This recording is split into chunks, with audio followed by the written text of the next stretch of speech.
Contractors Market, a dump site predominantly occupied by hoodlums. Speaking at the launching, Governor Sanwo-Olu reiterated his administration's commitment to the provision of sustainable housing for the people of the state. We're here today because people have dreamed big dreams and they've been able to polish that diamond that they saw. They've been able to ensure that here we can bring about complete regeneration. We understand the challenges of housing in our state. We know that the deficit is huge, and so we need to be able to think out of the box, collaborate with the private sector, and create an enabling environment for them to thrive.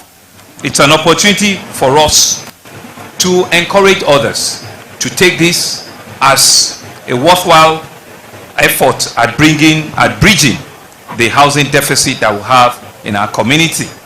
On our part as a government, we're determined to ensure that we create that ambience, that enabling environment to ensure that developers like Belfort come forward.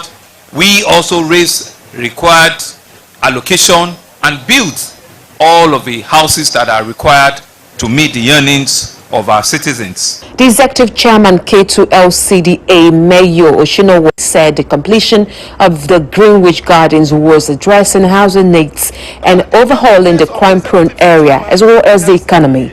This housing project represents the visionary ability of our administration to establish a new voyage of grassroots development in the country.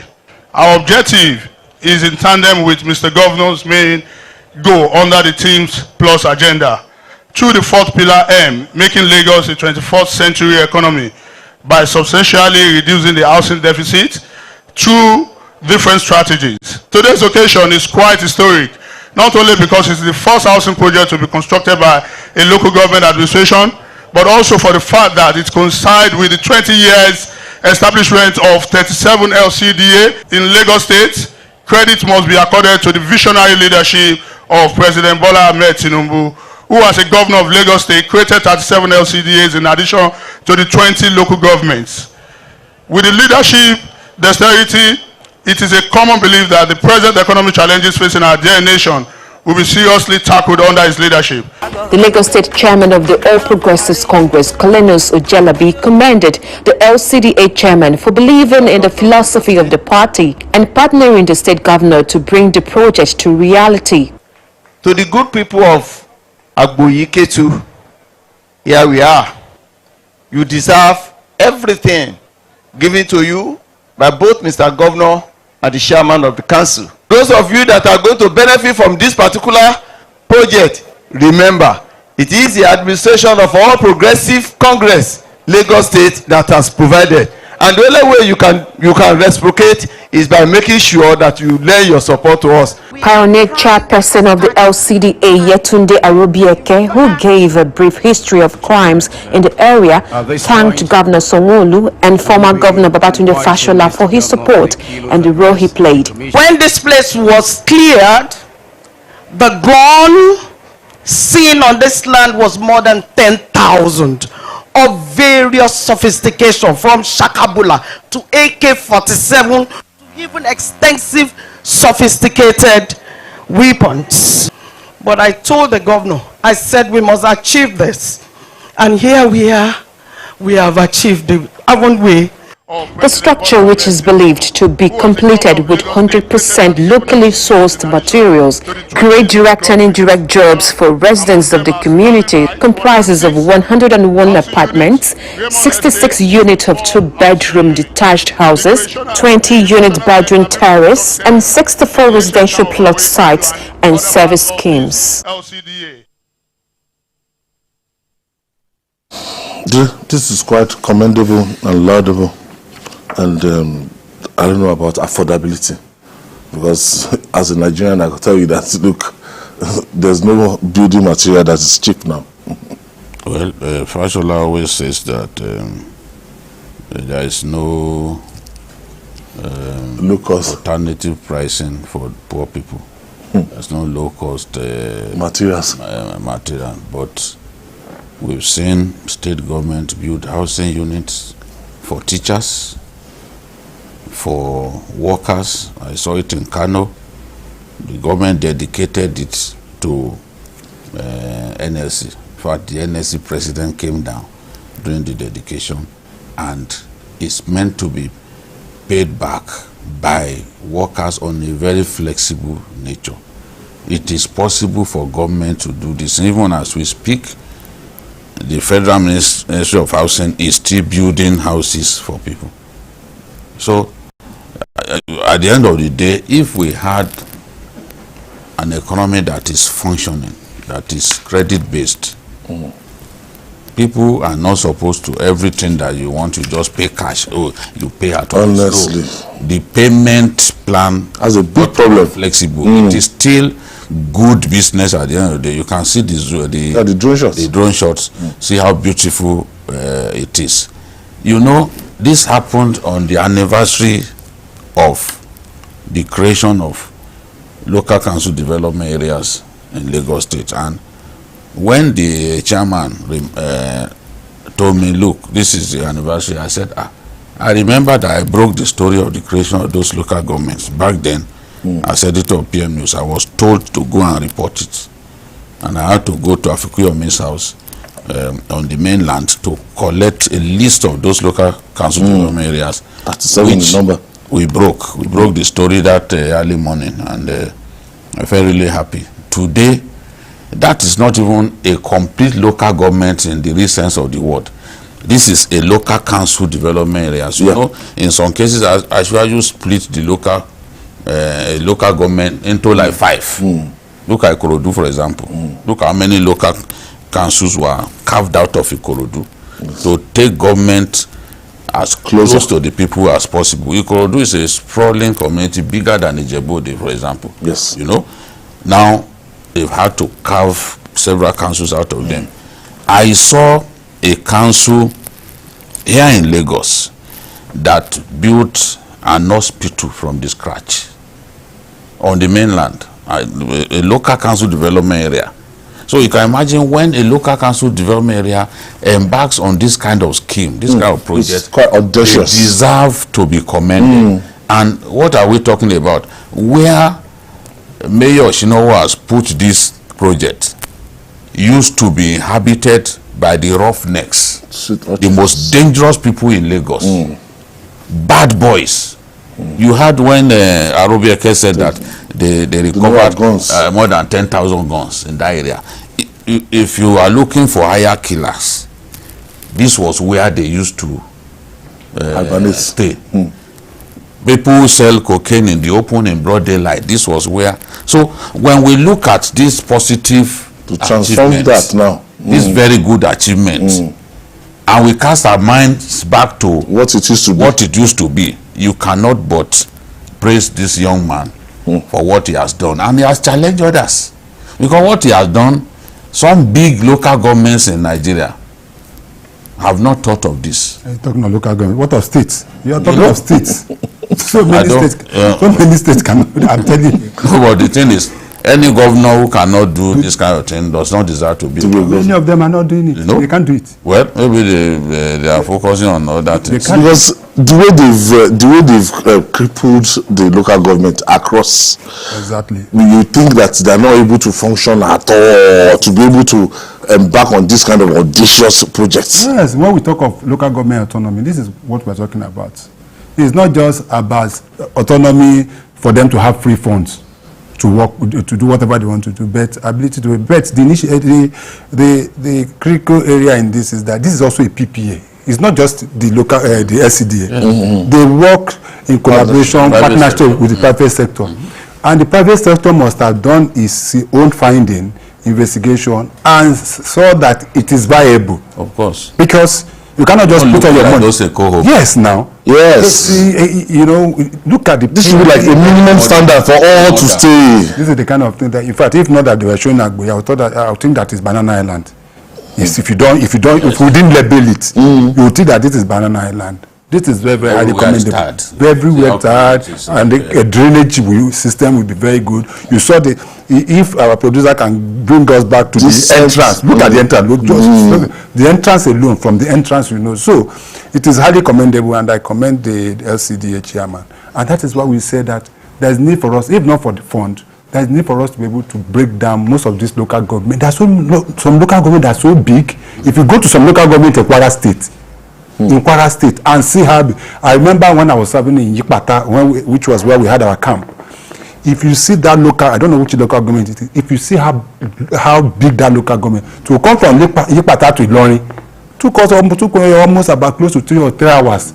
So that is how big. And you go to Borno State, one of the biggest. It is. And you also look at it that this is not first time we are doing this. You remember the Jakonde estates in those days. People are still enjoying the benefits of the you also even the federal ministry. An idea of a low cost. Yes, an idea of because you remember First Stack. Shagari Estate. You remember First Stack? You remember the people don't know how the First Stack came about. The First Stack town we are talking about now came about because of the First Stack 77. So most of the people that after that they lodged them there. That is just it. And to even make it notice, these things can be mortgaged. It can be on mortgage. If we have a good mortgage system, that's it now. You know that all of us travel. We see people say, I have a house in America. I have a house in London. I have a house. Most of those houses are not paid. Those have 30 years mortgage on them. That's the point I made earlier. That look, they have 30 years mortgage on them. If our economy $20,000 down payment, even $10,000 cash, yes, for everything. You don't. With 10,000, you just pay 10,000, and they spend it for you for 30 years, and you pay 10,000. And once you finish paying, you just hand over. As long as you don't default, it is still good business for the government. I mean, and the private sector outfit that they have this business with, because when you are paying back, it is also subject to prevailing. What's it called? The rate? This rate that banks use. Okay, interest rate. Prevailing interest rate. If it's 12.5, that's what to pay. So it's a win-win situation. It's a win-win situation. You know, a lot of Nigerians need to be encouraged to acquire houses through mortgage. You know, working with the banks. My own house is a product of a mortgage system. You know, the UBA has a mortgage bank. You know, and you are one of the few lucky ones. We have to pay over a 5-year period. You know, it's not 5 years is short too. Yeah, it's short, but that is Nigeria. That's Nigeria for you. That's Nigeria. Nobody can give you that kind of long. We have not reached that level. Where they will say, okay, you can pay over 30 years. Yes, you can. We have not reached that level. To recoup the investment. Added to that, they want to recoup the investment as quick as possible. Added to that is also another problem, and this is also Lagos State. We also have been, the government have been talking about making the environment friendly to attract investment.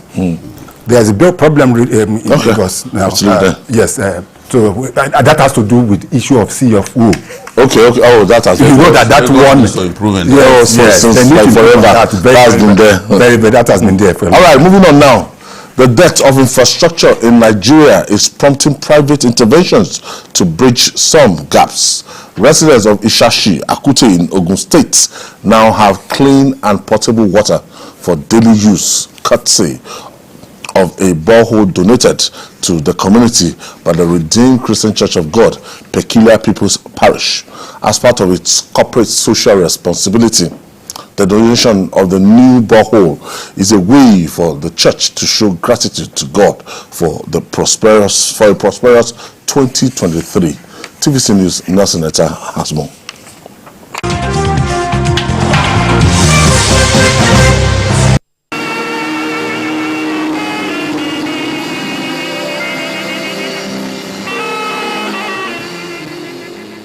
The Redeemed Christian Church of God, Peculiar People's Parish, Ishashi, Akute, has sunk a borehole to provide clean and potable water for residents of Ishashi in Ogun State as part of a corporate social responsibility.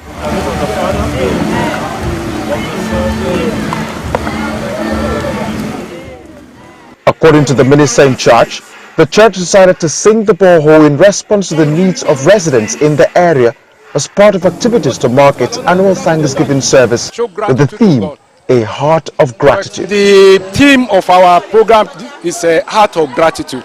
It's our responsibility to make sure that we take care of people in our environment.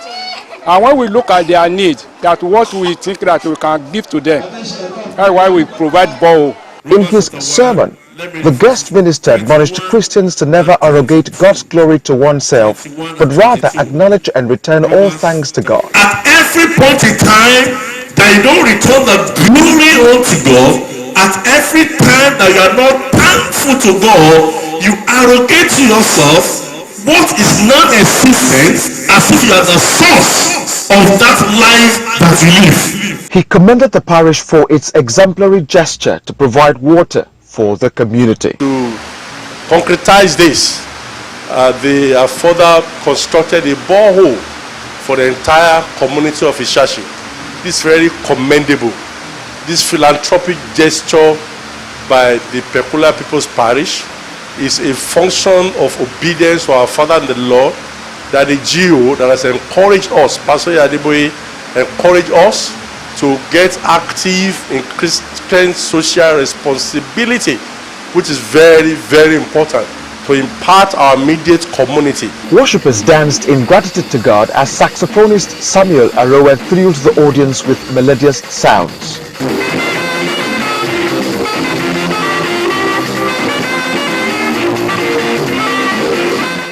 Assistant Pastor Maomio Titoju said the church decided to provide water for the community as an act of service to God and humanity. Water is life. Even Jesus is the water of life, is the spring of life, and is the living water. So water symbolizes life. That is why we gave it to the community, to at least be able to see Jesus through us by giving them water.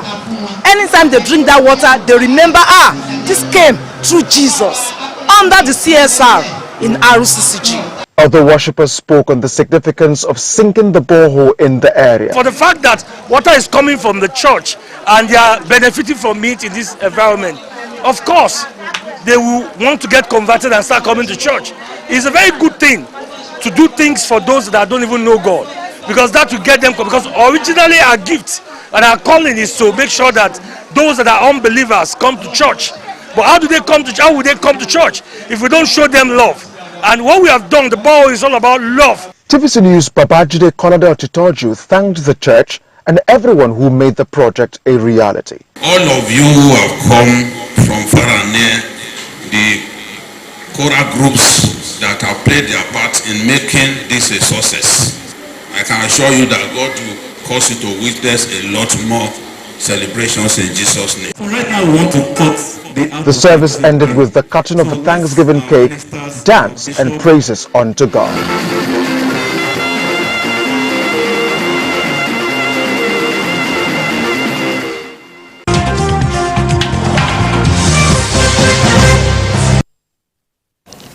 Yes, CSR, if we, organizations, churches and everybody, we shouldn't leave all this in the doorstep of government alone. If you can help partner with government, will really solve a lot of problems. Yes, and that's what the Peculiar People's Assembly Parish of the Redeemed Christian Church of God have done. Because, look, water is life. Water ought to be accessible to everyone. Basic. But government is not providing water for people in those communities. So people have to pay so much to buy water. And in these days of expensive diesel, it means that the cost of even buying water will have gone up, you know. So it was something that the church felt that they needed to do, and I'm happy that Pastor Ayedun was my colleague in our A-level days at Kwara College of Technology, now known as Kwara Poly, you know. Okay. But he's fully into church work now. He's a lawyer, fully into church work. He's a provincial pastor. So he came to, and his own responsibility within the church is CSR. Okay. So it's a thing of joy to him that one of the churches under him decided to do this for the community. So it's something that we need to do. There are other things that corporate organizations can do, like even doing roads. Look at Oyinjola Emi. Look at what Access Bank and other banks, look at what they've done on Oyinjola Emi, for example. They didn't leave it to government. Yeah. But the road is very beautiful, you know, and even the decoration that they do in December, that's a place that you will not want to be. So we need more corporate concerns to get involved in bridging the gap, because government can solve all these problems. Before politicians think of what to steal and all that, they will really not have much time, much in the tank for our people. You will be shocked the number of areas that they just need potable water like this. Yes, it is. Pipe on water like this. Yes, it is. And that they have to travel far. Yeah, just as we're discussing. Some will depend on this mala that yes. road and buy. They buy from them. Yes, if you just as we're discussing of from the investigation and from the records, you can see that this year alone, RCC just spent almost 61 billion naira in CSR. This is what people we don't know. That's a lot of money. That is a lot of money. 61 billion. 1,200 functioning dialysis machines across the country. And you know why some of these churches, I like some. Most of them don't make noise about this. No. They don't make noise about it. It's only those empty barrels that they will come around and call the 10 people out and say they are giving them 1 million, and it's all over social media. And they'll start abusing over politics.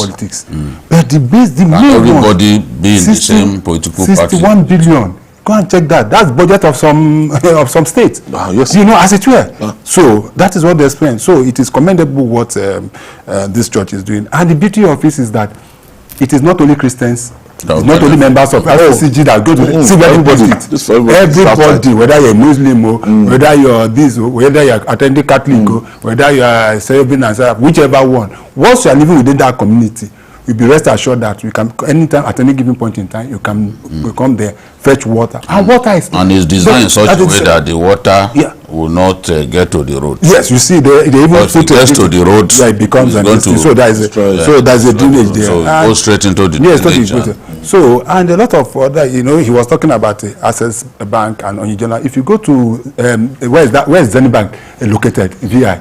That's just it. You know yes. After a cool hotel, go and see what Zenny Bank has done. I think they are better now. Yes, apart from the decoration that they've turned that place to New York in the night. If you go there, no, even that media are all there. Yeah. Access is there. Access is on. Yes, but these guys are. But it was Access that triggered, spearheaded the construction of that road. Yeah, you see. And they are doing a lot. Working with NYC, you see. They built a lot of those empowerment centers where people can learn trades. Yeah. If you go to Gombe and see what Access Bank put there, people can learn sewing, all kinds of trades. The same thing in Kefi. So this is part of what we encourage, and we hope and believe that others will also follow this, so that life can be meaningful. Government, as you rightly mentioned, AY, cannot do everything. It's not possible. That's why I like Bill Gates. They can't do it. They can't do everything. Yeah. They can't do it. His estranged wife with the foundation doing how much they spend across the world. Also the vaccination. Even providing water. Yeah. So I saw a picture of Melinda Gates carrying a bucket of on her head in one of the African countries. They are going to fetch water somewhere. You know. So you are even talking about which is the best way to win souls. Which is the best way? We're talking about winning of souls. If you are talking of Christianity, which is the best way? It's part of this type of things that makes. If somebody just say, if this church could provide this for goodness sake, then they are good people. Let me join them. And so we commend organization TVC. We have something like that. Yes. Just walk to the place, fetch your water and go away. That is part of social responsibility. So we commend the church and encourage more people to do this. All right, the festive season is upon us, but the rising cost of transportation, particularly air travel, is threatening to take the shine off the celebration. air travelers are outraged about the increase in airfares since October due to the approaching Christmas. Now, many Nigerians are now unable to travel by air this Yuletide, as the prices of flight tickets have risen beyond what they can afford. An hour flight now costs between 150,000 to 250,000 naira. Chide? Yes. If you can't travel by air, if you can just pay this cost. Going to the southeast is like, yeah, you know, I don't know how to describe Enugu, it. Yes. Imo. People, the airlines have deliberately made flight ticket to the southeast extremely exorbitant. I don't know. I think because the reason behind this, because you see, the distance is not as far as going to Maiduguri. It's not as far as going to Kano. It's not as far as going to Abuja. Why would you? Number of people that want to go. But that does not. Because it's like a cultural thing for them. They want to go home. That's true. So I think that the pressure, it amounts to exploiting our people. Because you know people want to go, then you now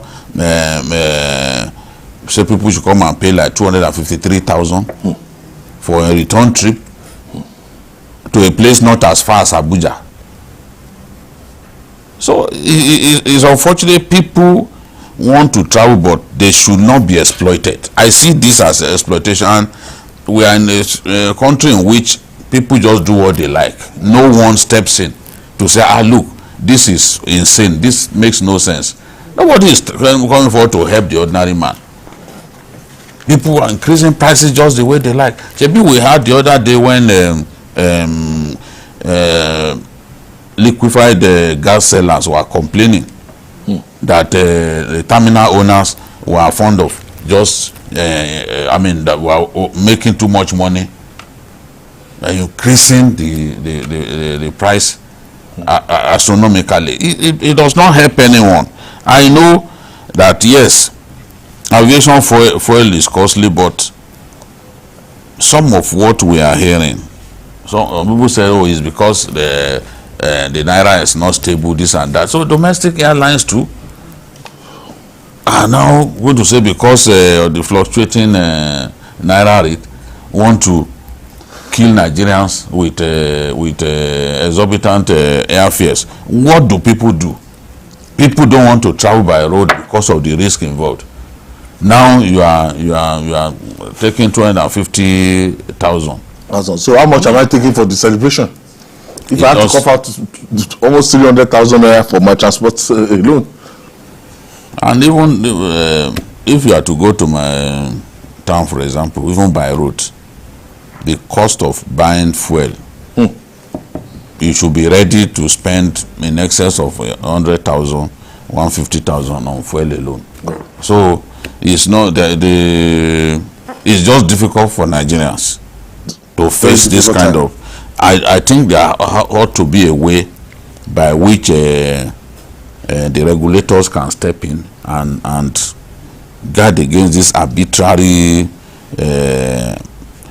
fears that these airlines are coming. Even the cheapest of them all, Dana, usually comes up with the cheapest fare. At this time, people are not finding it easy with them. Second, they will know that we know that 250, 300,000 is expensive, but some of us will not even think of that, the alternative routes. Going through, God bless Ezewanda, God is good, all this transport company, because our routes, terrible roads. Yes. Just want to enjoy your ride, 40 minutes. It has always been the case, especially for those of us from the southeast. Every December, this is what we've always gone through. But it has never been this bad. It has never been this bad. It has never been this bad. At a point, at the beginning of the month, I was trying to book a ticket to Owerri, my state. And we are talking about, it's more than 250. Return. The return is about 350, going to 400 now. Yes. So one-way trip is about 200. Yes. One way is about 200, over 200. Because so it's not 150. It's over 200 one way. And no, you ask yourself, Tomo told me 250, 253. I'm telling you, oh yes, that's one is one way, not yes, it's one way, not return. No. It is not return. I'm telling you as a fact. One way 200 plus. Yes, one way 200 plus. That is what it is. Now, it's crazy. That's crazy. It's crazy. Then you ask yourself, for goodness sake. Now, it's not that when you and the owner of the Airpeace, the market leader, is from the east. The owner of Airpeace is from east.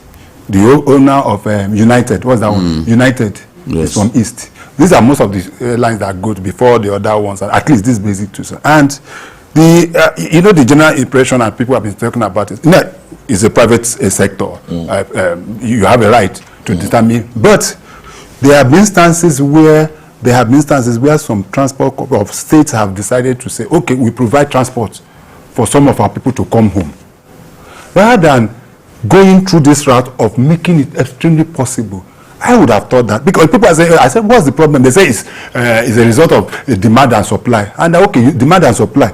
Demand even demands that if you have so many people going for that kind of this thing, then you can put in more aircraft into that route, because there will be less people going to Abuja in Christmas. There will be less people going to Sokoto. There will be less people going, because it is just like the Muslim festival. You will see that during the Muslim festival, you see a lot of people going to Kano. A lot of people going to Sokoto, going to Meduguri, and especially those going home. But the reverse is the case. So why will it be that?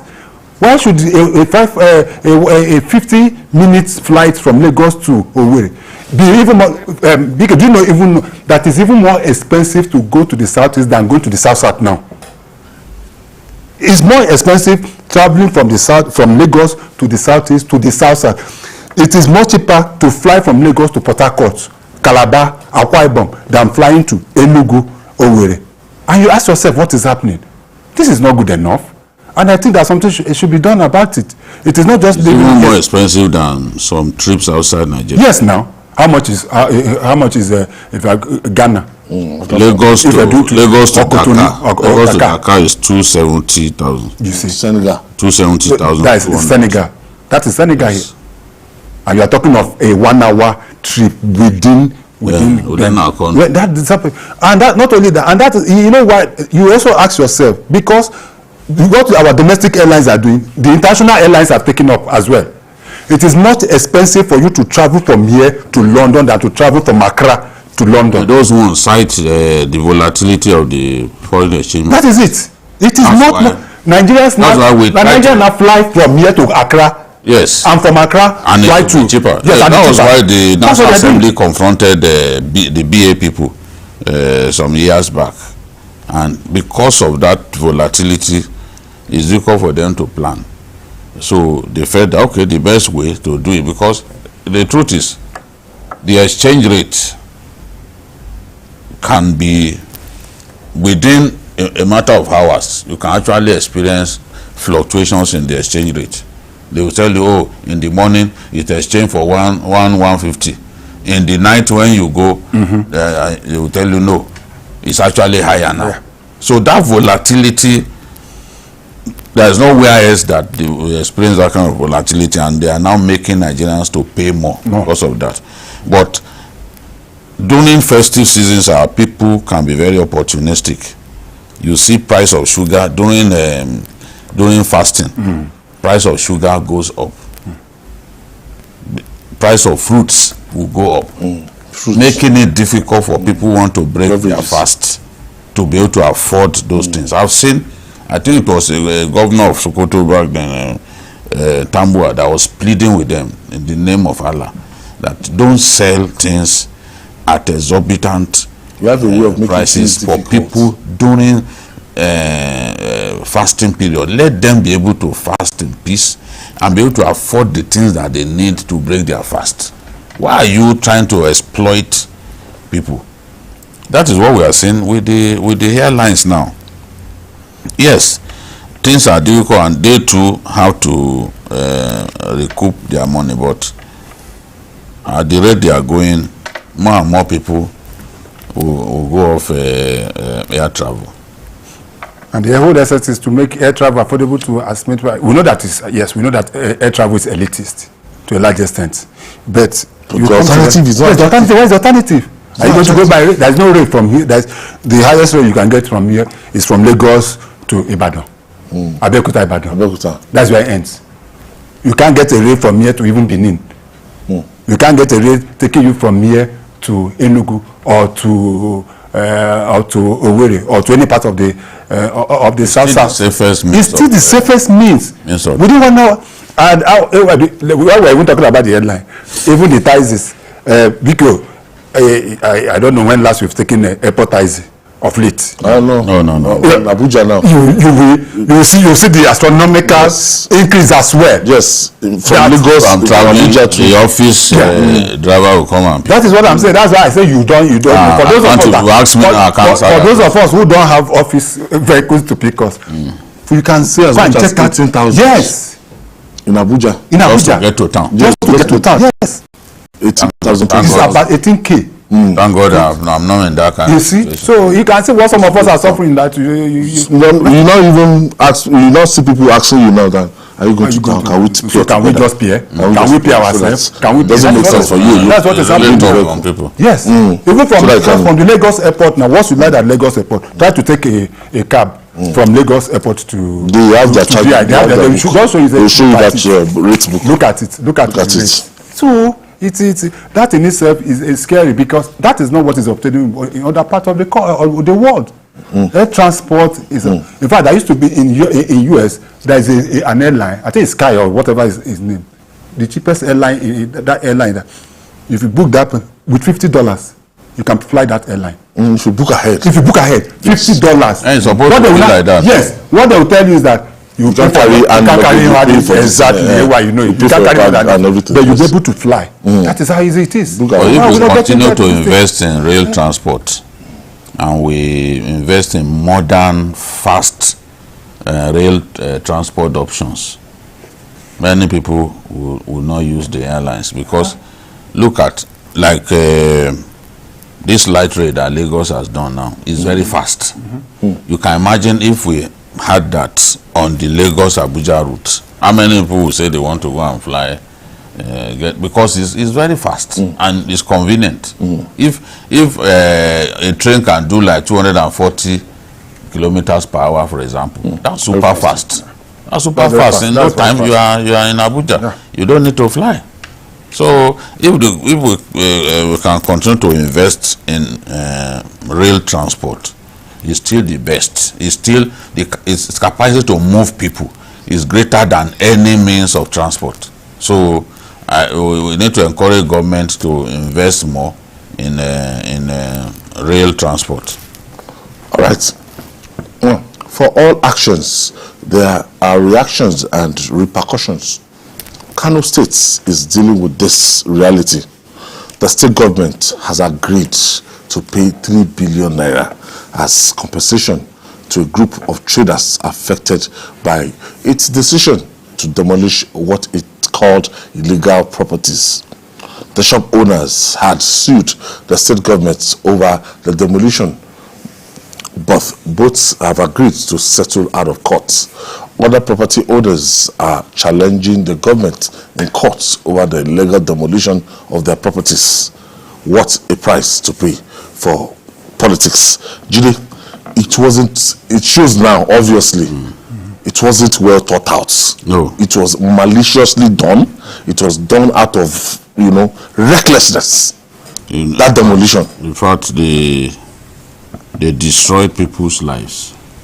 There are people who lost their belongings and they slipped into hypertensive state. Some have not recovered.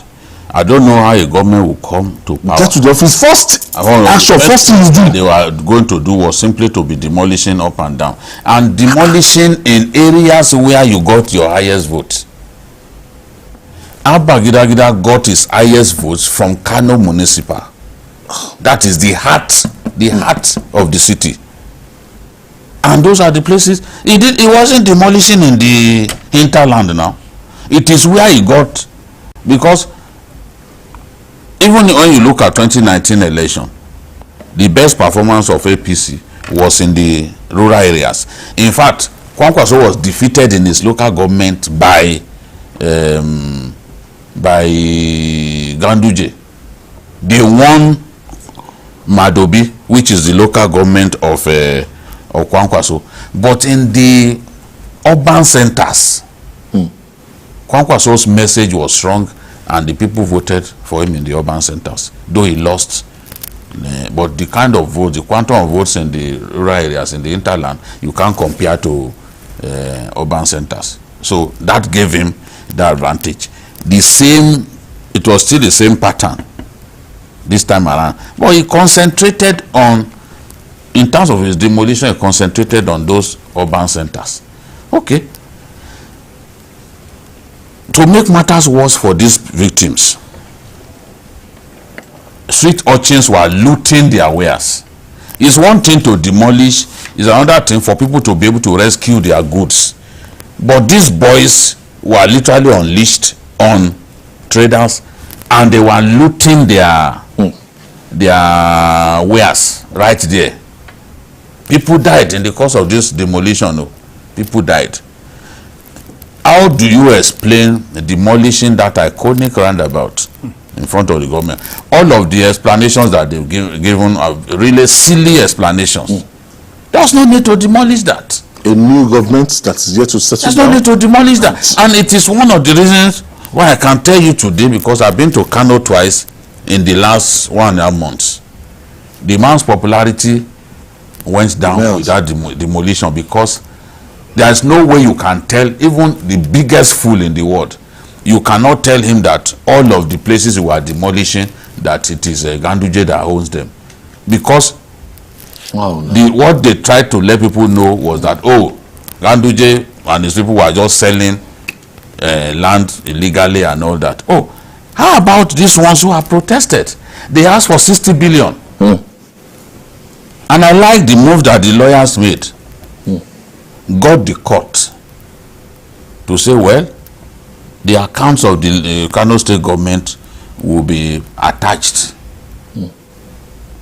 which this Ganeshi whatever order. With that, yes, as the money is coming, so they had to say, okay, we are going to settle out of court. You know, the people asked for 60 billion, court reduced it to I think 30 billion or so. But in the end, they and this is needless. They would have used that money to embark on other projects. I said needless. I'm telling you, innocent people lost their wares. They are not even the people you set out to fight in. And I said, okay, if you don't want to, that is say the government house. See what they turn the government house. So if you are not happy, the thing is, there are some governors who have performed to the point that you cannot demolish their legacy. You'll be wasting your time. And this governor, you can say anything about Ganduje. The best road intersection in our country is in Kano. That is the Maiduguri road intersection in Hotoro. There is nothing close to it in this country.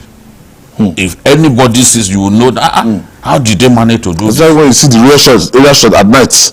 You won't believe that this is Kano. And those underpasses, what are you going to do? It's not, you cannot erase his legacy no matter how much you hate him. 8 years there. You can't. No, and he worked. People abuse him, they call him a thief, they say all kinds of things. But no one will say that Ganduje didn't work. Ganduje worked. No, you cannot say that. Because the evidence is there. It was literally a competition between him and El-Rufai at that time. Ganduje can raise his head high anywhere because he performed as a governor. No doubt about it. Now you are just demolishing. In the end, the ordinary people are the biggest losers. So now you've admitted that you acted illegally. You are going to pay 3 billion. That 3 billion, do you know how many boreholes you can see for people who don't have water? Why are we like this? A government that was struggling to get to power, got to power, and the first thing is something that looks so vindictive, and that doesn't make sense. When this issue started, on a daily basis, we are shouting on journalist hangouts, condemning it, and telling the governor to be very careful. And he was not ready to. It was like a man on a destruction mission. that this governor is callous and very vindictive. I have never seen a governor of his caliber before. Who came into office less than 2 months, a month.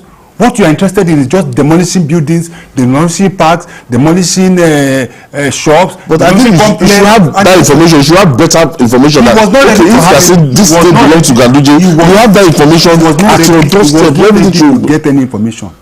Even if he did, he was not ready to act on it. It was like a man that was out of... No, and this was the roundabout. It was a roundabout. It's just that I snapped there. I was a roundabout. What has the roundabout got to do with that? And they were telling you, and he said he was ready to do more. He said he was ready to demolish more. And for goodness sake, this was a governor that came through an opposition party, as it may be. And he was having some kind of goodwill. You know, and he has some kind of goodwill around him that we thought that he would have capitalized on to be able to deliver. And but he was rising high. Those people don't even want to hear about it. This is the only state that NMPP has. And this is the only state that all-time high. Yes. This is a state that used to mobilize and be able to showcase. And so that be able to showcase, so that and be able to reach out to others. So that when people are talking, they say, go and see what we have done in Kano State as a party. But what happened? Now you are coming back now to start negotiating and even agree to pay 3 billion. That is just the first range. You can be rest assured that more people are going to sue. Wasting resources. And more people are going to waste. Even the cost of demolition is Biki, do you know the irony of this? Even when there are cases in Supreme Court, I'm talking of the governorship election.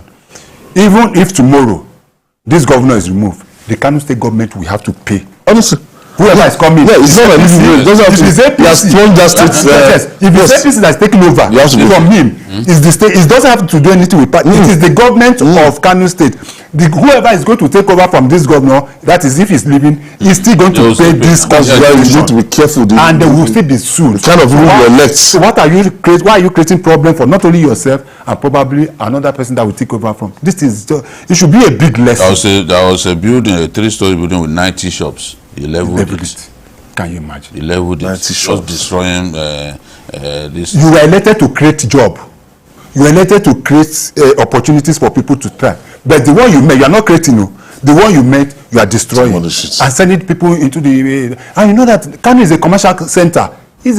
Kano is noted for its trade. By the time you demolish shops like that, a lot of people will be out of job. For one shop you demolish, trader. For one shop you demolish, you think you are a person, that's a trader that has suffered stroke. Can you imagine? It's close to a friend of mine, now textile seller, textile material seller. Can you imagine? You demolish. What have they done? What is their crime? What is their crime? Now you've realized that you acted the wrong way because the demolition was illegal. Now you want to pay taxpayers' money that could have been used to do something. Now you use it to pay. The number of ambajiris on the streets, the youths roaming around the streets, trying to solve their problem. It's demolition that you are doing up and down. There's no sense in that. No human face. Well, it's a red card for that government of. That's why many people, even when he lost his first case, people behave like they didn't. It's a red card for that government. No, they are not happy with him at all. All right. Now, we'll take this break. When we come back, we'll talk more. It's still journalist hangout on Sunday. We'll be right back after this summit. Please stay with us.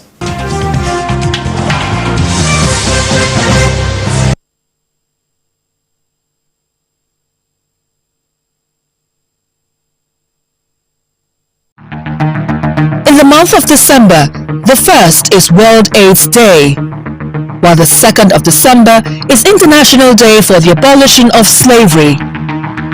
On the 3rd is International Day of Persons with Disabilities. On the 4th of December, attention shifts as the day is dedicated to World Wildlife Conservation. The 7th is International Civil Aviation Day, and on the 9th is International Anti-Corruption Day. On the 10th is Human Rights Day, and on the 21st is World Basketball Day. 25th is Christmas Day, when Christians celebrate the birth of Jesus Christ. The day after is Boxing Day, which is on the 26th. And on the 31st is New Year's Eve. Brace yourself and tune in to TVC News for in-depth reporting and analysis on these days. TVC News, first with breaking news.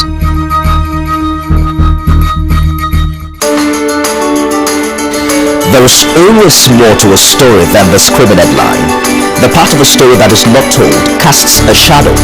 It's like the part of an object that is not reached by light. On TVC News, I'm able to explore the many angles there are to a story, talking to stakeholders, asking the difficult questions, and digging for facts.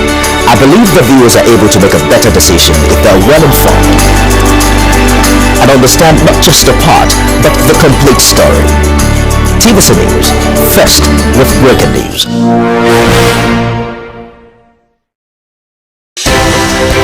At TVC News, wherever the big news story is happening, we're geared up to break it. TVC News, first with breaking news.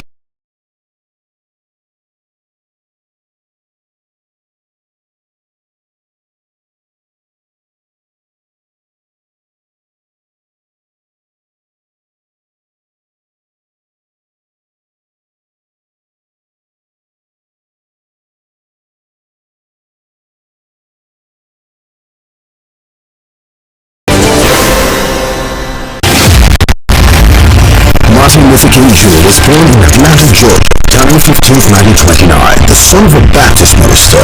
King received a doctorate degree in theology and in 1955 helped organize the first major protest of the African-American civil rights movement, the successful Montgomery bus boycott. King participated in and led marches for the right to vote, desegregation, labor rights, and others.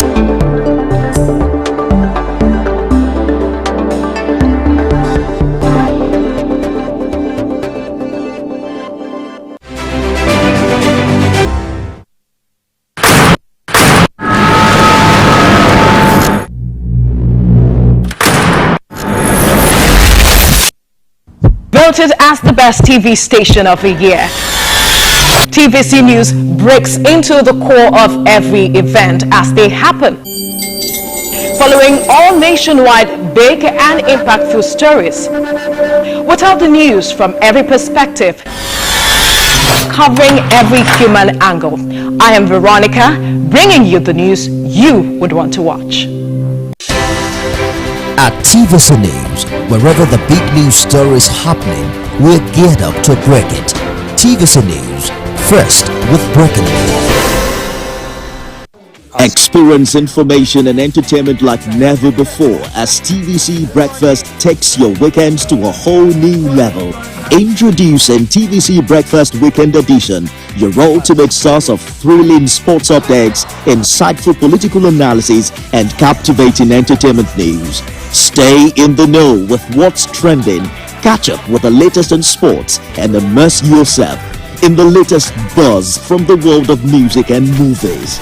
Your weekends are no longer just days off, but moments packed with knowledge, excitement, and enjoyment. TVC Breakfast Weekend Edition, only on TVC News.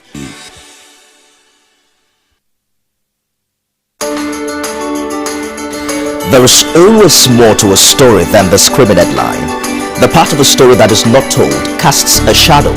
It's like the part of an object that is not reached by light. On TVC News, I'm able to explore the many angles there are to a story, talking to stakeholders, asking the difficult questions, and digging for facts. I believe the viewers are able to make a better decision if they're well informed and understand not just a part, but the complete story. TVC News, first with breaking news.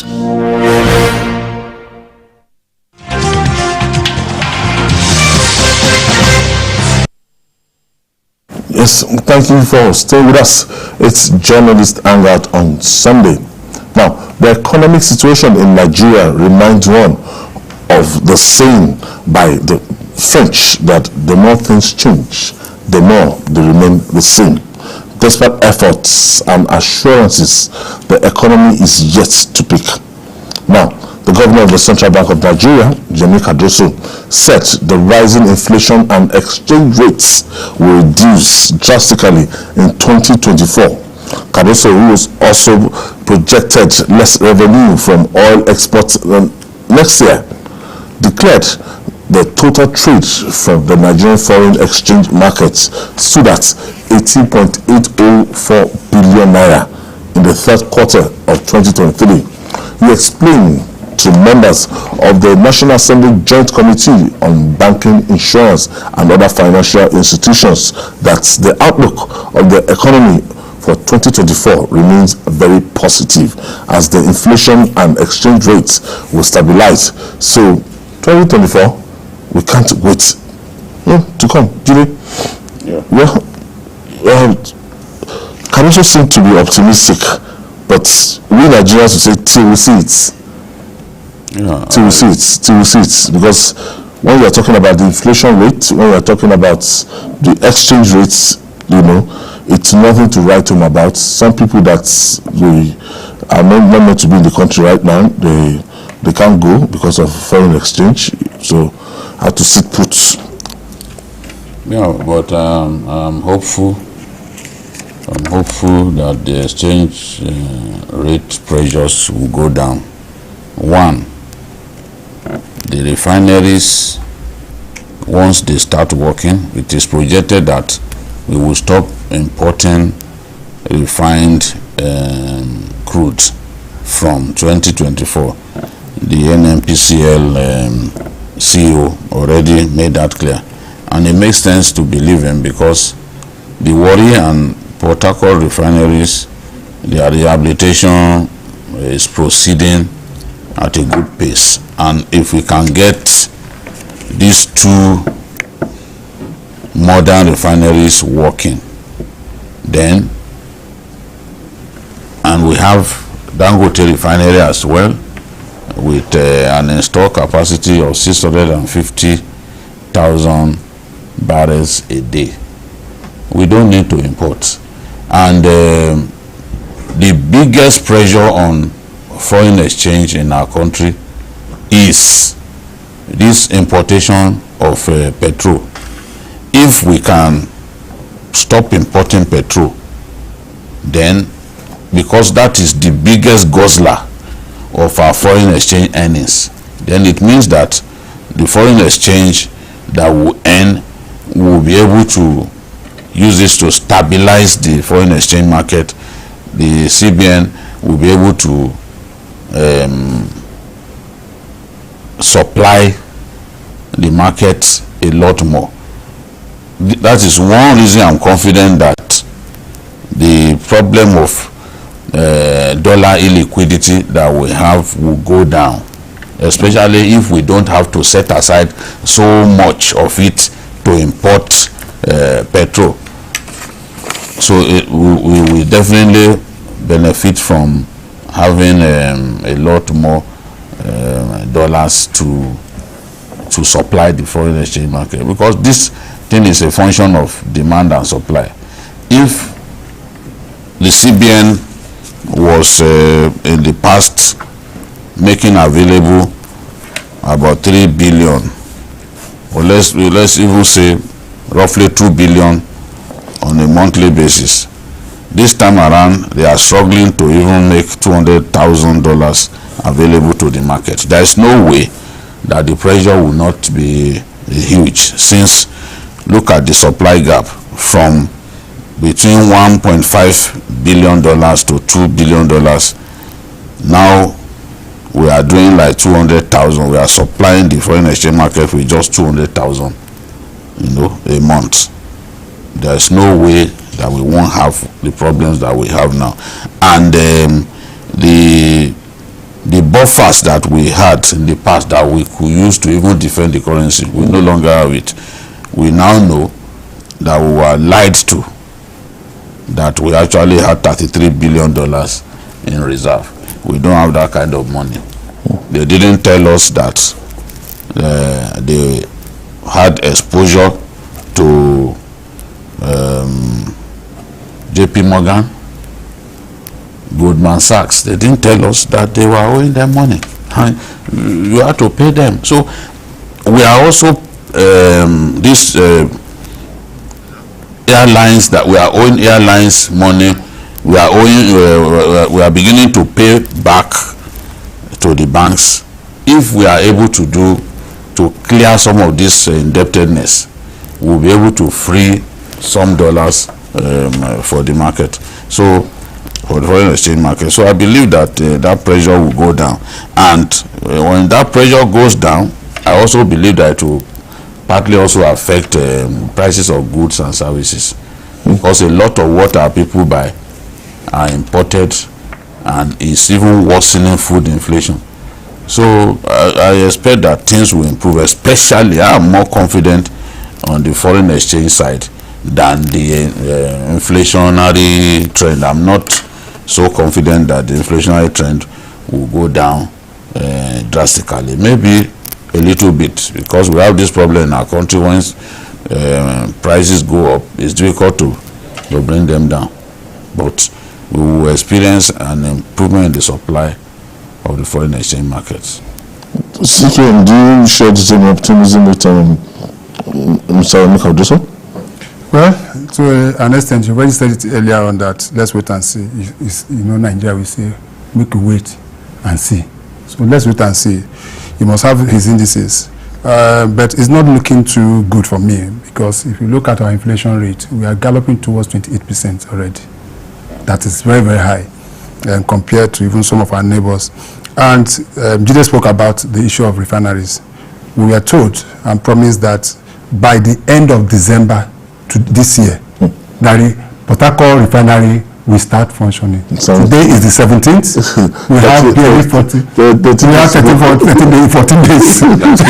Yes, so we have 14 days. I don't know the magic that we can do. I'm only on the 30th. And then we'll give you that was like the 31st. Then we give them the last day. Yes, let even if it's the last day. But what I'm saying is that we're already counting down already. We have barely 13 or 14 days to go. So the Port Harcourt has to come into function, or else we still continue with what we're doing, which is the importation. Dangote, we have been told, yes, is going to function, but don't forget that PMS is not going to form part of that, because our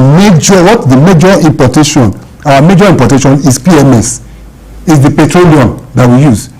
Forget of diesel, blah blah blah, but petroleum is key. The only way we can be able to get out of it is, one, exporting more, looking at other areas of engaging more, earning more. We're talking about the areas of agriculture, mines, and crude. And also, most importantly as well, AY, believing that we can also look at putting some kind of political will within what is happening within the South now. It is very key. We have to look at that. People don't understand that what is happening in River State now, if allowed to continue, get that. I know we get that, but what I'm saying is still part of what we're saying. So it is a whole holistic. But let us believe and hope, believing that some of the indices that the central bank governor is saying will be able to work, and we'll be able to start recovering from the economic thing that we find ourselves so far. All right, joining us from our Abuja studio for more discussions on this issue is an economist and CEO of Dairy Hills Limited. Thank you for joining us, Mr. Kevin Emmanuel. Thank you, sir. Thank you for having me this Sunday afternoon. So tell us about, do you share part of the optimism of the CBN governor that this next year things will get better? Especially on the foreign exchange side, as well as the inflationary trend. I'll tell you that Yomi Cardozo promised that inflation is going to come down.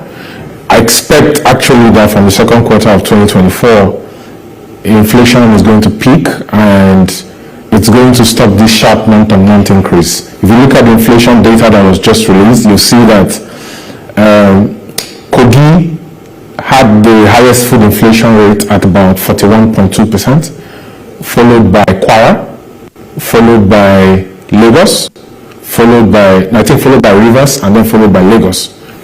And then Borno and Bauchi had the lowest inflation rate, somewhere around 26.2%. And what is interesting for me when I look at these states is that Kogi is Nigeria's #1 confluence state. Kogi, for example, has a landmass of 29,000 square kilometers, and it connects about 14 states in Nigeria. And Kwara, for example, has a landmass of about 36,000 square kilometers. And then we look at River State, Riverine, has a landmass of 11,000 square kilometers. I can understand food inflation for Lagos because Lagos has a landmass of 33,577 square kilometers. But I can't understand food inflation in Kogi, in Kwara, and in mostly River State. And then you look at the headline inflation. The national average, for example, for food inflation is gone up from 31.3%, it's gone up to 32.8%. You look at headline inflation. The headline inflation, I think Kogi still has the highest. Kogi is at 33% for headline inflation, and Borno is at the lowest for 22% for headline inflation. National average has gone up to 28.2% from 27.3% month on month. And you know what's interesting is because I listened to you earlier, you were speaking about the airlines and the increase in prices of tickets, and you know how that also contributes in a small measure to the basket for calculating inflation. Listen, there are two issues you have to focus on when you're talking about increase in the prices of airline tickets. You have to consider the fact that Jet A1 prices have gone above 1,000 naira per liter. You also have to consider the cost of C-check maintenance for the airlines, and these things are in foreign exchange. But on the other hand, there's also what they call antitrust law that the government uses to check market allocation, bid rigging, price fixing, monopoly, and oligopolies. So there are instances in other parts of the world where companies come together, they decide to set the price, and then they rig the markets. For example, I'll tell you categorically, and this is something I've said over time, severally, that the FCCPC is not empowered to actually go in terms of the law that backs it, to actually go against companies to fight these 5 things I mentioned: market allocation, bid rigging, price fixing, monopolies, and oligopolies. You see it in several sectors in Nigeria, in aviation, in manufacturing. There are several use cases that case studies that the regulators, if they're listening to me, can pay attention to see. Now, on the issue of inflation, it's not exclusively in the control of the governor of the central bank, even if money supply is at 36%, and the governor is dealing very well with money supply, which is causing a little scarcity and shortage of cash across the banking sector currently in Nigeria, because he's using open money market operations instrument to mop up liquidity in the system. Okay? There is also the other path of the supply side economics, which is fueled by the fact that the supply chain of Nigeria is exposed to the FX rates, and there's illiquidity in the foreign exchange markets.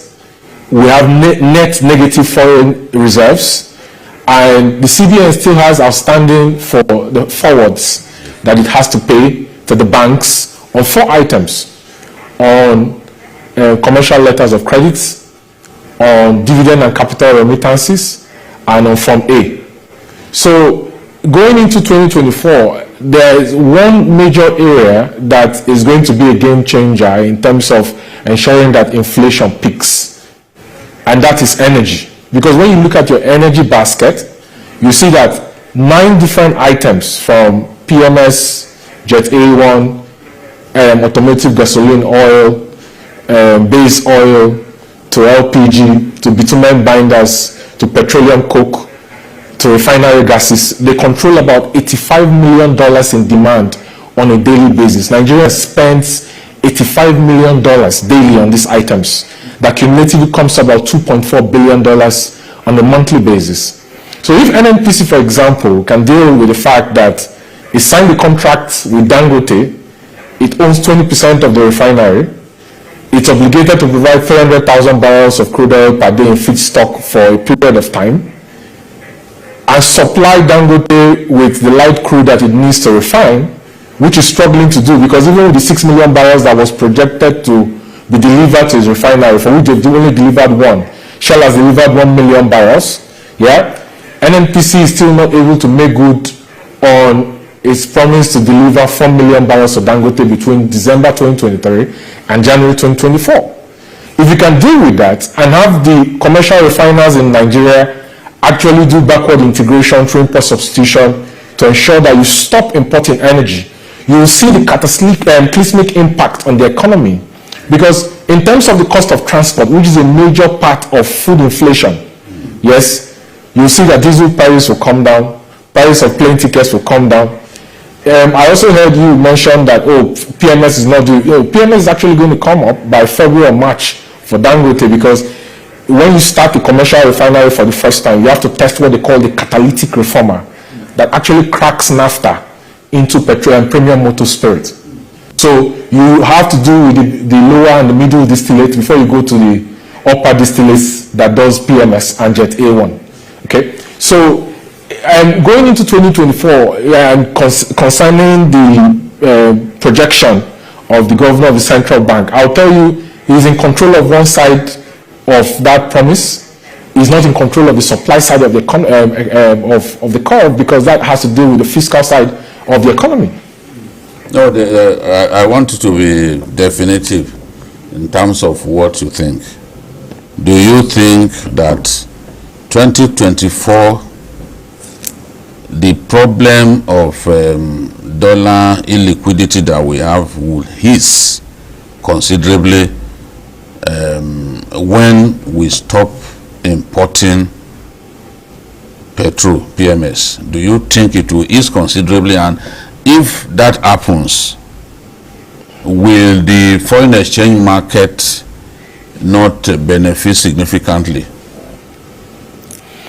It will benefit significantly. And this is because, when you were mentioning earlier that in 2014 Nigeria was delivering $3 billion to the CBN to supply to the markets, and DSDP came and that number came to almost zero, and the FX market became illiquid, and you had all the issues you had with Ways and Means and private and public sector CRR, and how that affected the debts and exposed the foreign exchange markets. And you saw the extreme devaluation and depreciation. If you stop spending $2.4 billion monthly importing energy products, those 9 items I mentioned that forms your energy basket, definitely you see the impact on your FX rates. As a matter of fact, I'll tell you that in 2024, I expect that with lower demand on the FX markets in Nigeria, that we're going to see the rates begin to ease back to the real effective exchange rate level between 800 and 850 naira per US dollar. I don't expect, personally, and this is my opinion, I don't expect that the exchange rate is going to stay at these highs in 2024. But you have to stop putting so much pressure on the markets that will reduce the tendency for players in the I&E window to move liquidity from the official exchange rate markets to the parallel exchange rate market. Because empirical evidence has shown that anytime there is a 1% deviation between the official market rate and the parallel market rate, there's a 0.4% migration of liquidity from the official markets to the parallel market, because players want to get the most value for their US dollar liquidity. So,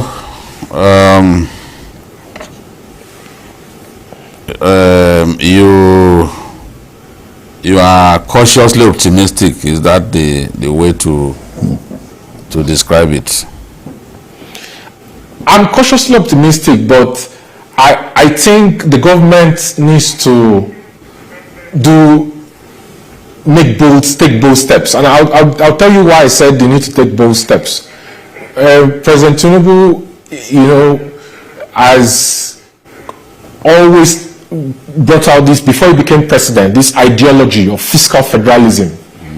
I want him to practice it by actually ensuring that as a president that he is today, that he can review the exclusive, concurrent, and residual legislative list, that he can review the principles of derivation, and change the format that we've always had, where you have so much power vested in the middle, and where the states are not empowered to think and fend for themselves. Yesterday, I think it was on Friday, all the accountant generals of the states were in Abuja. They had a meeting into the night. It finished at about 9 p.m. And at the end of the day, 1.08 trillion naira was declared across the federating units. You can't continue with a system like that, okay? President Tinubu also has to realize that he has 87 trillion naira in debt to deal with. This year, he has to pay 8.1 trillion naira as debt servicing and financing costs, which is 94.8% of his capital expenditure, which leaves him about 5.2% to do any capital expenditure. So for him to change that, he needs to work with his fiscal authorities to reduce leakages, raise revenue, both from petroleum profit product tax, PPT, and from conventional taxes, right? He needs to raise non-tax revenue from anywhere between 10.5% to around 15% and then up to 18% by the third or fourth year of him being in power. If he can work on the fiscal strategy paper in that medium-term expenditure framework, okay, to move gradually and reduce the fiscal deficit in the budget from the current 48% down to around 25 or 20%, you will see that there will be less pressure on the FX markets. And the reason is very simple. When you have so much debt and you have to rely on deficit financing through ways and means and through external borrowing, it affects your exchange rate because the market is always trying to correct the inflation to interest yield curve. Yes? And you see that as inflation goes up, the interest the government pays on its debts go up. Right? So for me, I believe that it's going to be a long road towards improvement. But in order for the president to see appreciable and significant progress, he needs to take bold actions. He needs to take the bull by the horn and actually implement on the bold reforms that he's always believed in, even before he became president of Nigeria. I want to thank you, Mr. Kevin Emmanuel. Thank you for your intervention. He's the CEO of Diary Hills Limited. Thank you for that intervention.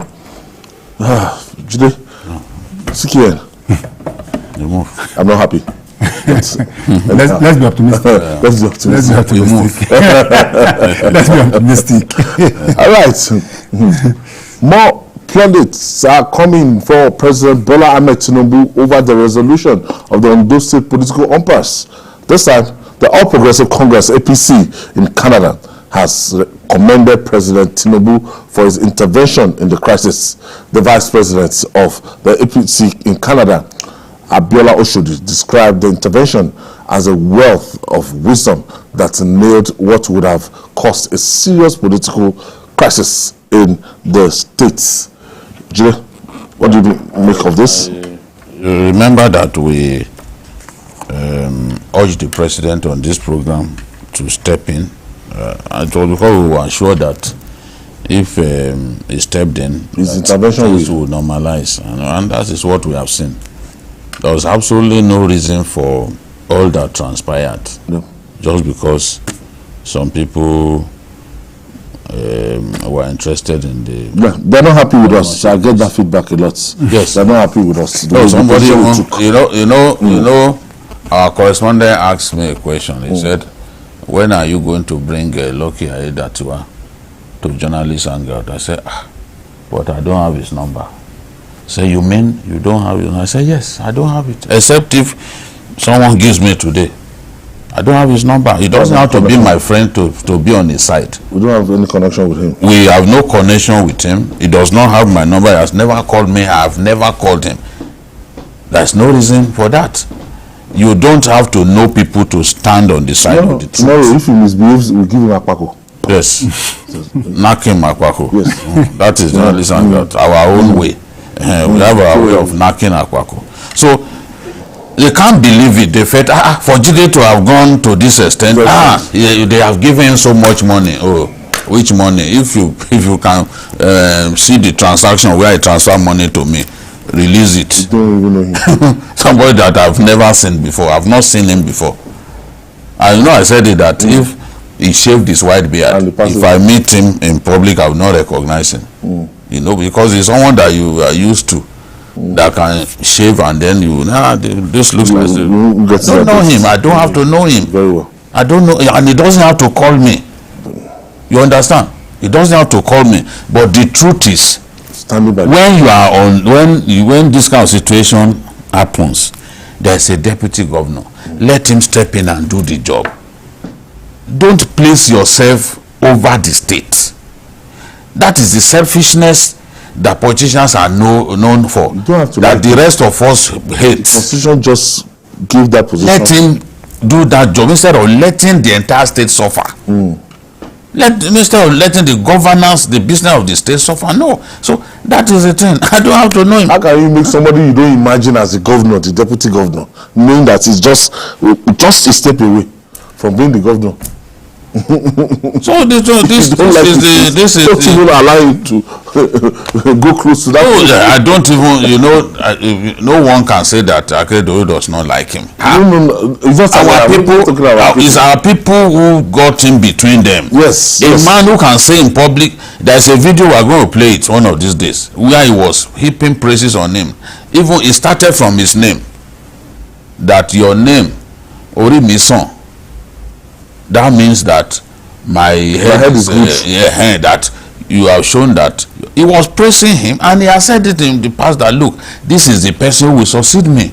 And that was a political mistake. Akeredolu has never been a politician all his life. Politicians will not say everything that is in their minds. Never. Well, Akeredolu does not even know how to hide his mind, his opinion on issues. He will speak his mind. He's always been like that, And at over 60, you don't expect him to change suddenly. No, he has already formed his character. It's too late to do character reformation. So he's begging now. Okay, let's work together. I expect, in spite of all that has happened, that he will get the cooperation of the same people who had been harassing him just because they are interested in his position. Democracy is on course. Yes, for now it is in Ondo State, and it didn't have to get to this point. It didn't have to get this point. The essence of having a constitution is for us to be able to guide politicians, Nigerians, big, small, tall, short, yellow, black, everybody ought to align to that constitution, and that's what we call the ground norm in law. And the constitution was so specific on the role of each of these top politicians. The president has his role, the vice president has his, the governor has his, the deputy. Not specific. The fact is that yes, we know that the governor has, but he delegates power to the governor. But they also said that in case the governor, for whatever reason, is not able to perform his function to a large extent, then his deputy will take over. That has been taken care of. But the fact is that there are some people that will always want benefits from issues like this. There are a lot of sycophants within the system who are not in the best interest of the people they are representing, but their own personal selfish interest. We saw it happen during the Yaradua days.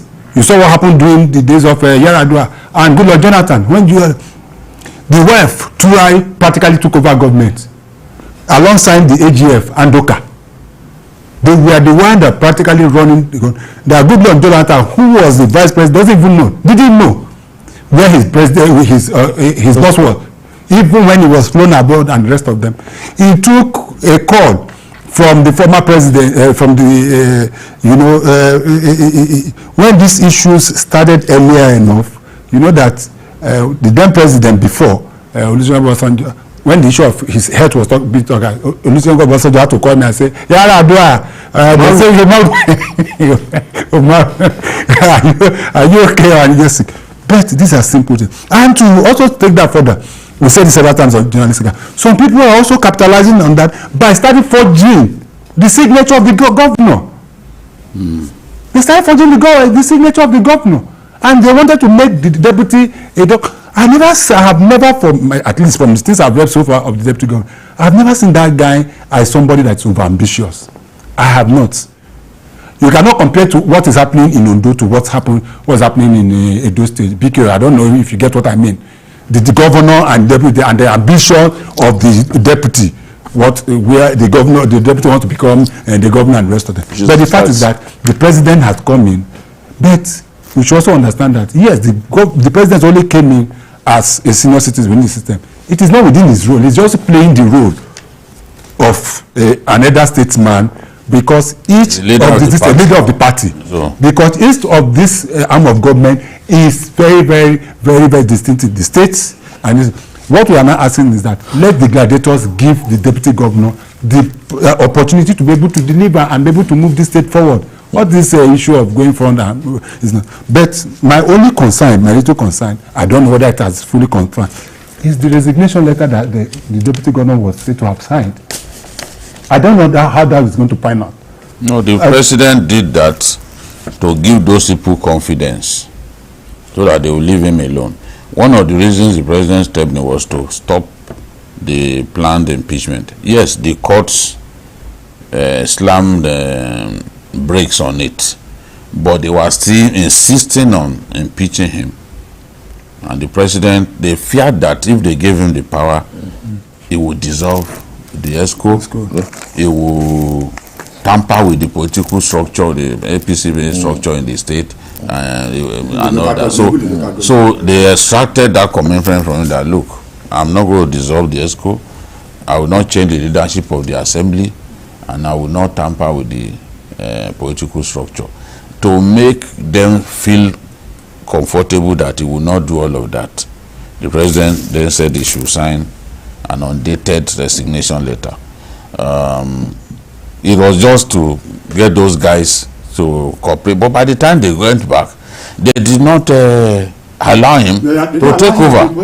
And that was why, by the time the story of forgery and all that came out, the president was livid. He sent for them and then told them to go ahead and swear. Yesterday, some concerned indigenes of Ondo State, led by Omoyele and co, they were calling for the resignation of Governor Akeredolu. That, look, the other side of it is that the Constitution is saying that if a medical examination is carried out on the governor, and if he's proven to be incapacitated or unable to carry out discharge his responsibilities in office, they should resign, and the deputy governor should just take over. That's their own argument now. Well, they've gone beyond the acting thing. I think that at this stage, there is a governor in place. Somebody has been vested with the powers of the governor, so is well placed to continue to play that role. So far, there's no vacuum. There is no vacuum at this stage. There is no vacuum at this stage, and we can only pray for Akeredolu to recover. And none of us knows how we will die. Whether we die on our beds, or whether we die on the road, or we just drop dead. So once it has to do with someone's health, I'm usually very careful.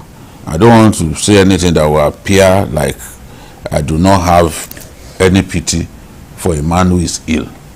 We all have elderly people in our houses. So for me, the important thing is he has given the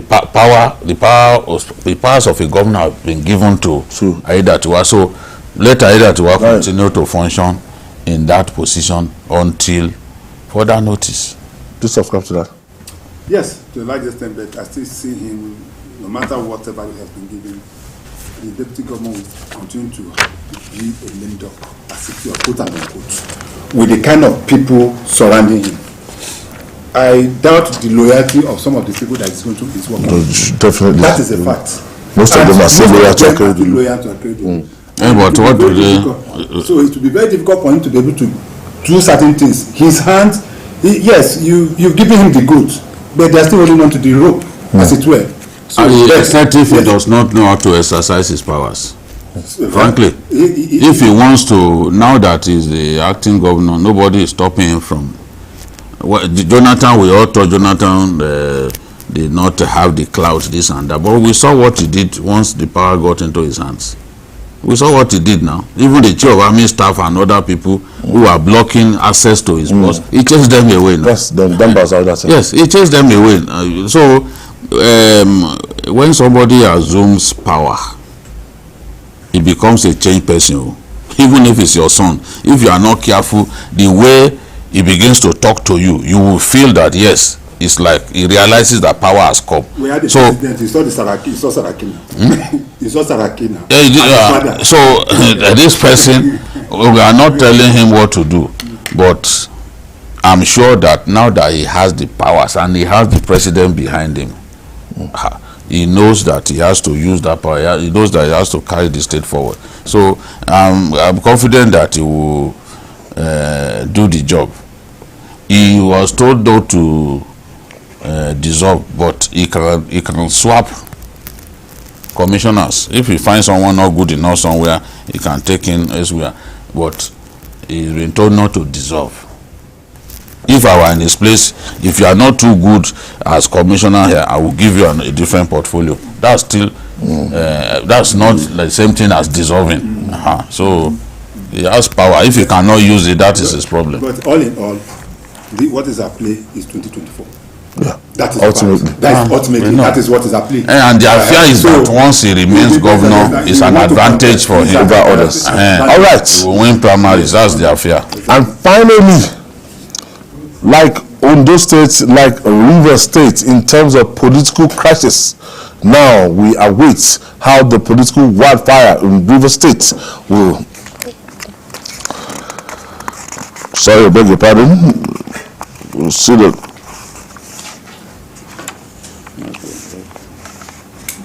Okay. I said, like Ondo State, like Rivers State, in terms of political crisis, now we await how political wildfire in the rivers will be put out. In the face of this, the president of the Ijaw National Congress, that's Professor Benjamin Okaba, has urged President Bola Tinubu to call the Minister of the FCT, that's Federal Capital Territory, Nyesom Wike, to order due to the political battle between him and Governor Simlai Fubara. Professor Okaba said, a slap on Governor Fubara is a slap on the entire Ijaw nation, and warned that if the situation continues, they can no longer guarantee the safety of oil installations in Ijaw land. Jire, I don't like this. I don't like this. Threatening our oil installation because of Governor Simlai Fubara, and threatening to ruin the entire economic prosperity, because 70% of what we are looking up to in terms of our earnings is, in the south. So if you're saying because of the political crisis between Fubara and Nyesom Wike that you start going after our own installation, it's not fair. No, it's not. But if you know these gladiators on the south, you will expect that even if they don't say it, they will do it. We've been in that situation before, and that is why some of us believe that a political solution is the best way to solve this problem. The matter has not been properly managed. We advised them. Both Wike and Fubara didn't take our advice. See where they are today. No, neither of them can thump his chest and say, look, the way this thing is going, it will end in my favor. None of them can say that. And the worst thing that the governor can do, or the people around him can do, is to ethnicize this matter. It is possible for the governor to own this fight and let the people of Rivers know that, look, I'm on your side. I'm doing all of this in the best interest of the Rivers people. But if the just try to make it look like this is their battle, then they are going to isolate even some of the people who have sympathy for the governor on this matter. And we really don't want this to become an ethnic fight, because it's not. Just a matter of interest, the interest of the godfather, the interest of the godson. So it's not really an ethnic conflict. Some of the people fiercely loyal to Wike are not Ijos. Some of the people supporting the governor on this matter, they are not even from the south. So it's dangerous to ethnicize this conflict. It's dangerous.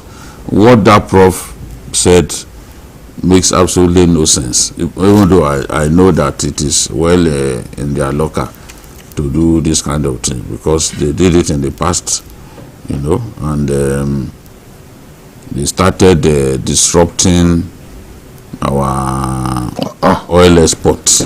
They were attacking the oil terminals, export terminals, and at a point it brought us down to like 500,000 barrels a day before they reached out to them and they stopped those attacks. So I believe that the president still has a part to play in resolving this matter.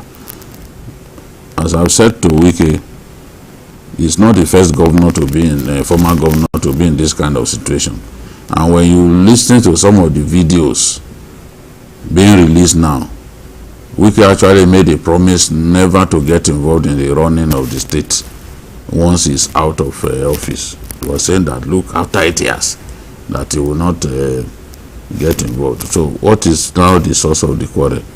I know it can be painful. You help someone to get to office and he didn't even wait for 6 months before fighting you. I know, but once it has happened, it has happened.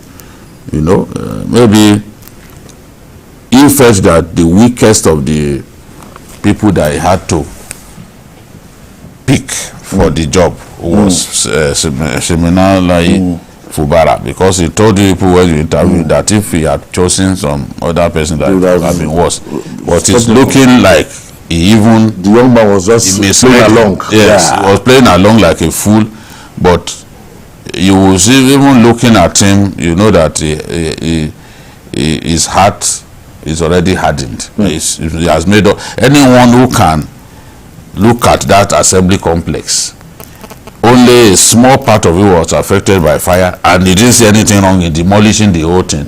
You have to fear that kind of person. He has already made up his mind to fight his boss, and Wike must know that. And in this kind of fight, you cannot say with certainty that you are going to win. In fact, they just have, I think, like 9 local governments. They control like 9 local governments in Rivers State. If they start getting violent, even some of Wike's people may find it difficult to enter the state. That's not what we want to see. We want to see peace, because when these gladiators fight, usually they don't pay with their lives. It's innocent people pay with their lives. That's my worry with politicians, because at the end of the day, it's just the ordinary people that they will be using. We now have a situation in which Fubara is using four lawmakers in the House of Assembly. He's doing exactly what his budget. The man in it's ridiculous for 4 persons to pass a budget. He's doing what the man in Edo and got away with it.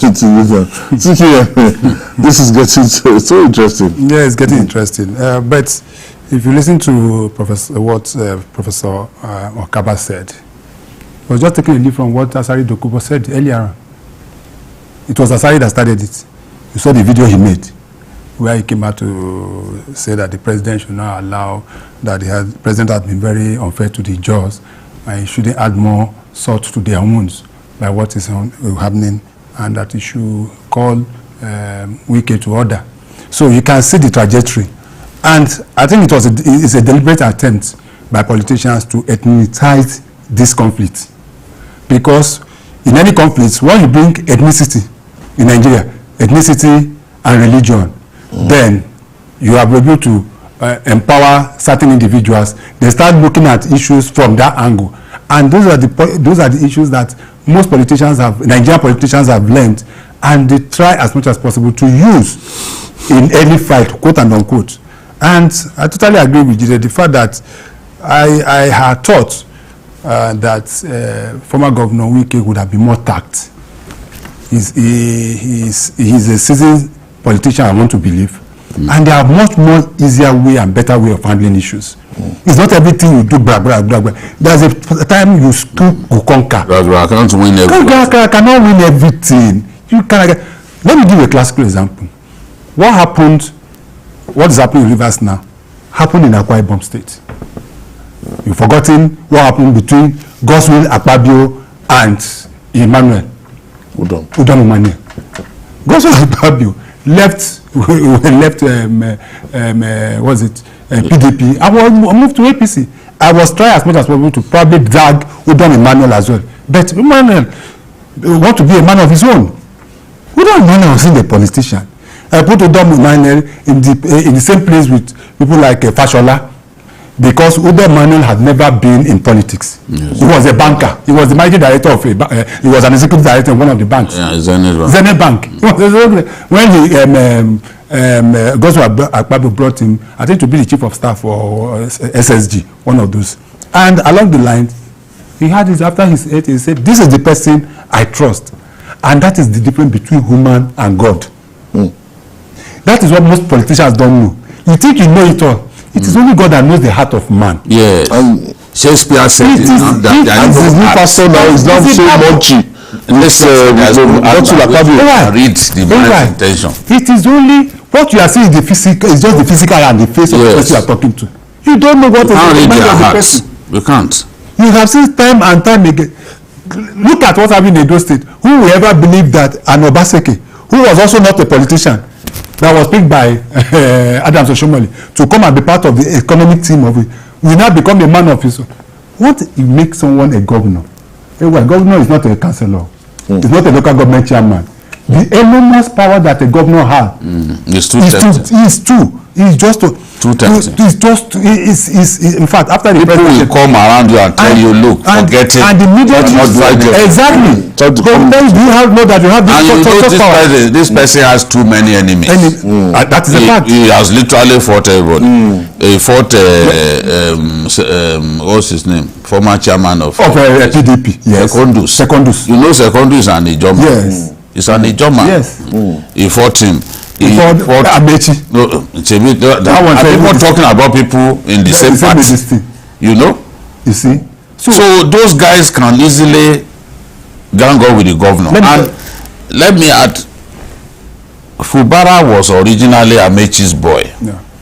Okay. Because he was director of finance in the government house when Amechi was governor.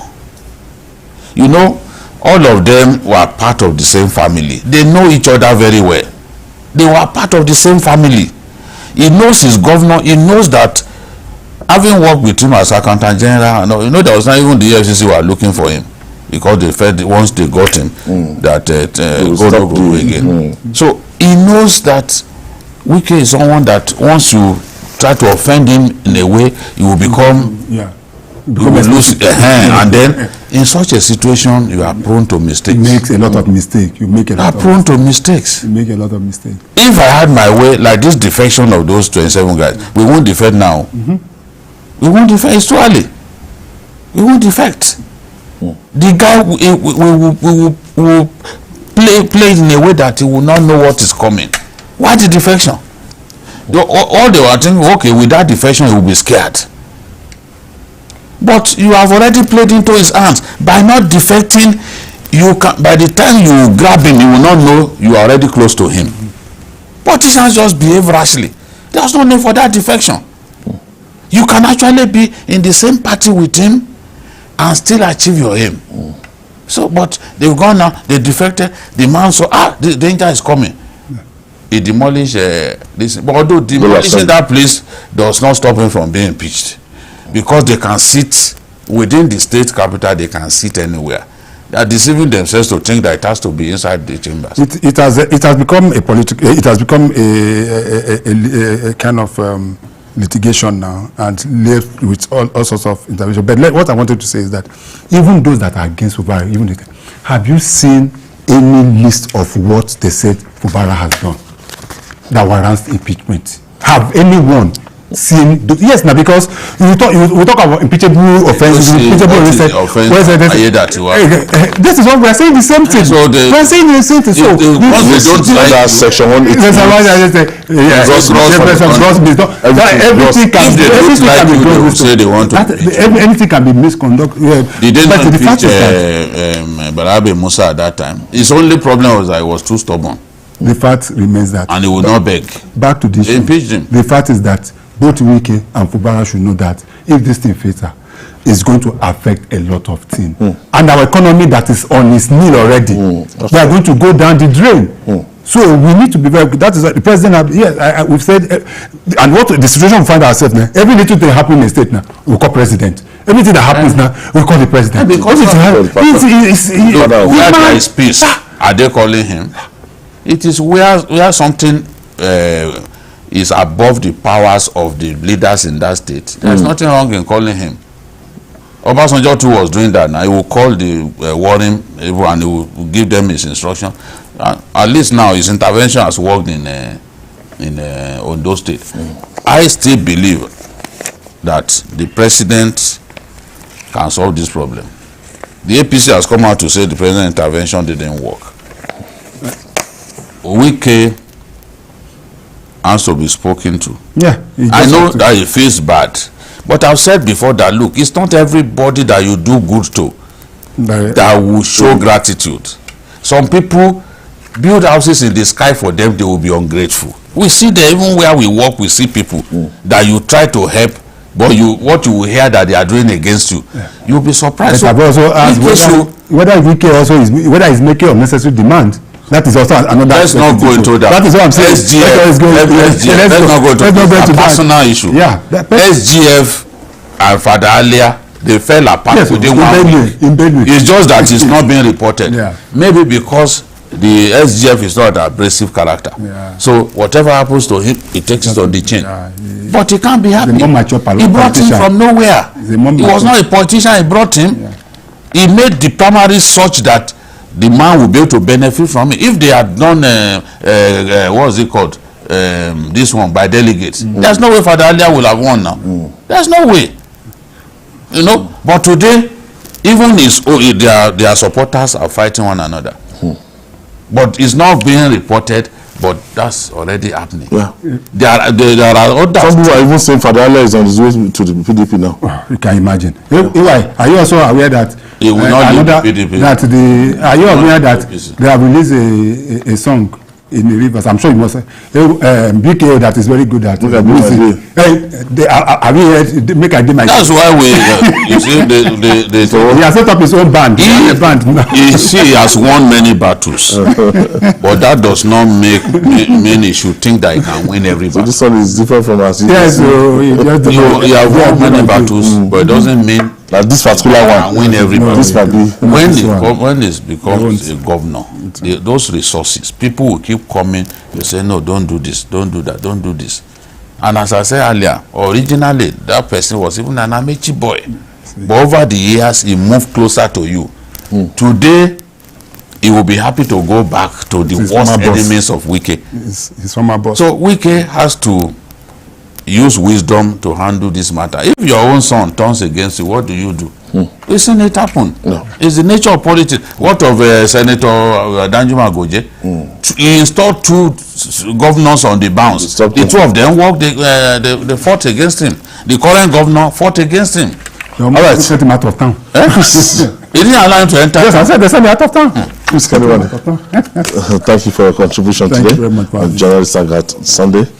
The master himself, for Bajide Karadi Otitoji.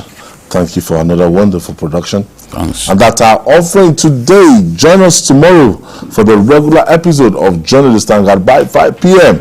You can watch the rebroadcast of this episode tonight at 11:30 p.m. We're on YouTube, youtube.com/TVC News Nigeria. I'm Ayodele Uzubakun. Bye for now and God bless Nigeria.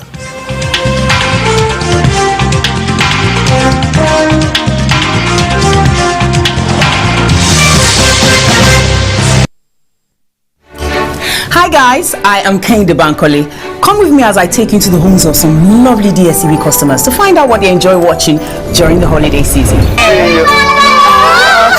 Who hides the remote control? I mean, what's the show you like watching over and over? There's actually a show called Storm King. So good to see you! Such a beautiful home. I learned on home makeover, on how to make your home look beautiful, modern. Do you cook? I actually love cooking jollof rice. I cook. I help them eat it. We usually do movies together. Usually Mnet, Dragon's Den and Chopped. We love watching Family Feud. I love UFC. There is this Unlawful too. Teen Titans, go! Indomie love bowl, right? SpongeBob SquarePants. Who's your favorite artist? Burna Boy. Thames. Who will help you not go stress you? So football. Erling Haaland, he's my baby. What if their team loses? I'll be the referee that day. The whole family will become mood. Camera off, light off, show. No matter your holiday preference, there's always something to bring you and your loved ones together on DSTV. Information and entertainment like never before as TVC Breakfast takes your weekends to a whole new level. Introducing TVC Breakfast Weekend Edition, your ultimate source of thrilling sports updates, insightful political analysis, and captivating entertainment news.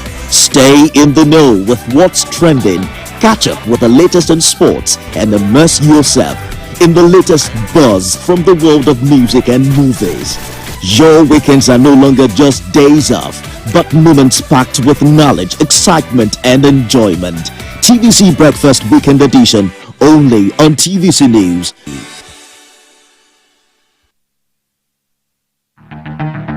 In the month of December, the first is